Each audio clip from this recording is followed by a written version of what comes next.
Sementara itu, Surat Edaran Nomor 13 Tahun 2021 resmi berlaku mengatur tentang peniadaan mudik Hari Raya Idul Fitri tahun 1442 Hijriah.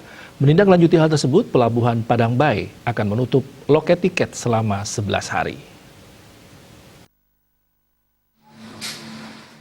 Kepala Kantor Kesia Bandara dan Otoritas Pelabuhan Padang Bae, Niluputu Eka Suyas menjelaskan, PT ASDP tidak menjual tiket pada penumpang mulai 6 hingga 17 Mei 2021.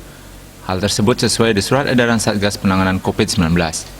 Kendati demikian, pihaknya menyebutkan beberapa pengecualian, di antaranya tiket tetap dijual untuk tenaga medis yang sedang menjalani tugas atau penumpang dengan keperluan penting dan mendesak, seperti ada keluarga yang meninggal. Tak hanya itu, pengecualian boleh menyeberang juga diberikan kepada TNI Polri dan ASN yang melaksanakan tugas. Menanggapi kondisi ini, sejumlah pengusaha kapal mengeluh, sebab saat ini banyak masyarakat yang sudah terbiasa dengan protokol kesehatan, tiba-tiba mobilitasnya dihentikan. Apalagi para pengusaha menaruh harapan pada musim mudik tahun ini. Mereka juga telah menyiapkan segala aturan penyeberangan terkait dengan protokol kesehatan. Namun, ada surat edaran yang membuat mereka tidak bisa berbuat banyak. Yunda Denpos melaporkan.